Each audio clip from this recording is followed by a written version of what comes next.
Selamat datang di Keluh Kesah Reddit, di mana kalian akan mendengarkan kisah menarik dari seluruh dunia. Kali ini adalah beberapa kisah tentang malicious compliance yang singkatnya memberi pelajaran kepada seseorang yang ngeyel alias kolot. Berikut kisahnya. Cerita pertama. Manajer tidak mengetahui cerita lengkapnya. Aku memiliki bisnis. Bisnisku berjalan selama beberapa dekade. Siapapun yang menjalankan latar belakang kredit padaku akan mengetahuinya. Aku baru saja membeli mobil kemarin, dan dibiayai melalui dealer.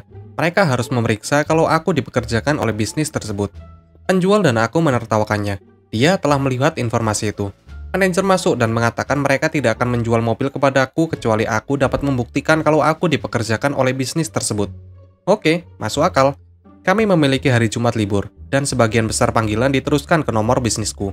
Manajer kehilangan ketenangannya saat kami tertawa tentang menelpon kantor untuk memeriksa pekerjaanku. Bahkan setelah memberitahunya bahwa akulah yang memverifikasi pekerjaan. Jadi dia mengambil dokumen dan memanggil nomor kantor. HP-ku berdering. Dia membuat aku melalui seluruh verifikasi melalui telepon, meskipun aku duduk 2 kaki jauhnya. Itu konyol, bahwa dia hanya akan berbicara denganku melalui telepon. Pada akhirnya dia harus menandatangani sesuatu. Jadi aku menelpon dealer dan meminta untuk berbicara dengan manajer. Dia harus kembali ke kantornya untuk menerima telepon dari aku yang meminta dia untuk datang menandatangani dokumen.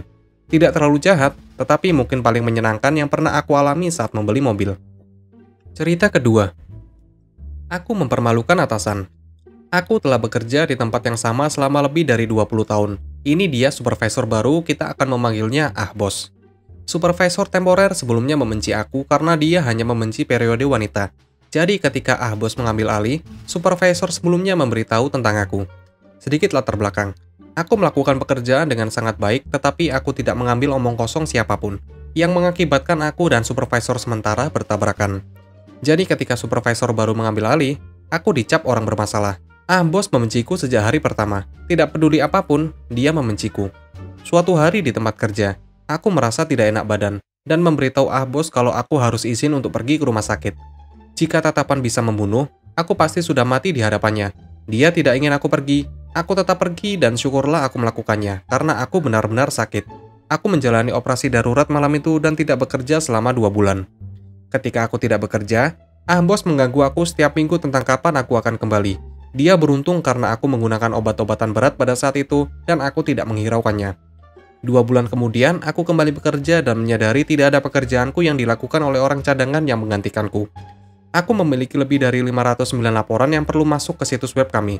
Aku bertanya kepadanya apa yang terjadi, dan dia mengatakan kepada aku jangan khawatir tentang itu. Aku pikir itu aneh karena laporan ini harus naik dalam periode 60 hari dan sudah melewati 60 hari. Beberapa hari kemudian, aku bertanya lagi. Dia berkata tidak. Jangan menghiraukan laporan itu karena dia memiliki orang lain untuk melakukan pekerjaanku. Aku bilang oke. Kemudian pergi dan mengiriminya email yang mengonfirmasi kalau dia tidak ingin aku mengerjakannya. Dia kembali mengatakan ya, dia tidak ingin aku menyentuhnya. Aku bilang oke dan menyimpan email. Inilah bagian malicious compliance. Beberapa bulan kemudian, orang-orang mulai bertanya tentang laporan tersebut dan mengapa yang baru tidak dikirim. Itu sampai ke bos besar, dan mereka menanyai kami berdua. Bos tidak tahu mereka sudah menanyai aku tentang hal itu, dan Bos mulai meneriaki aku karena tidak melakukan pekerjaanku. Aku duduk di sana di meja, hanya tersenyum ketika Bos masuk tentang membuat aku dipecat. Aku hanya berkata, "Oh, apakah kamu berbicara tentang laporan yang kamu suruh untuk tidak aku kerjakan?" Bos bilang dia tidak pernah mengatakan itu. Aku beralih ke komputer dan menunjukkan email yang menyatakan kalau aku tidak boleh menyentuh laporan tersebut. Raut wajahnya tak ternilai harganya. Aku kemudian mengatakan kepadanya kalau aku mengirim salinan email ini ke manajemen atas dan mereka tahu itu bukan salahku. Pada saat ini, atasannya berteriak agar Bos masuk ke kantornya. Aku tersenyum dan berkata semoga berhasil dengan itu. Dia akhirnya dipecat beberapa bulan kemudian. Aku mendapat kepuasan terbesar mengetahui kalau aku membuatnya dalam masalah dan aku mempertahankan pekerjaanku. Cerita ketiga. Aku harus memilih topik sendiri untuk dibicarakan di konferensi yang sebenarnya tidak ingin aku hadiri, tidak masalah. Ini adalah cerita yang cukup lama dan aku akan merahasiakannya dengan sengaja. Ketika aku masih cukup baru untuk pekerjaan itu, aku diminta untuk berbicara di sebuah konferensi. Konferensi ini sebenarnya adalah acara promosi yang diselenggarakan oleh produsen bahan kimia yang digunakan di industriku. Aku dipekerjakan oleh departemen pemerintah untuk menjadi penasihat independen yang tidak terikat pada produsen atau pemasok tertentu. Aku merasa berbicara di acara ini adalah konflik kepentingan. Yang besar karena tampaknya aku mempromosikan bahan kimia khusus ini secara terbuka. Namun, orang-orang senior di organisasi tidak begitu etis. Departemen adalah sebuah geng, dan produsen bahan kimia adalah salah satu geng ini, dan mengatakan kepada aku kalau aku harus menerima undangan itu. Lebih buruk lagi, agenda awalnya terlihat seperti ini. John, topik A, Tom, topik B, Harry, topik C. Seseorang dari Departemen X, topik akan segera diberitahukan.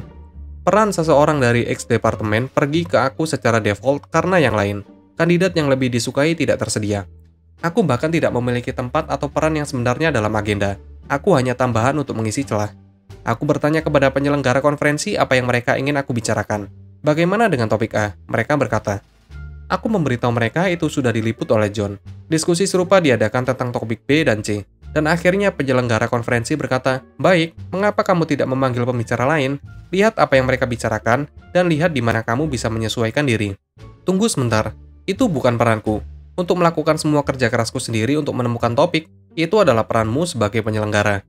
Peranku sebagai pembicara adalah untuk mengambil topik yang kamu berikan padaku, melakukan penelitianku, menulis presentasiku, dan menyampaikannya. Dan sejujurnya, jika penyelenggara tidak bisa memikirkan topik, apakah aku benar-benar perlu menjadi presenter?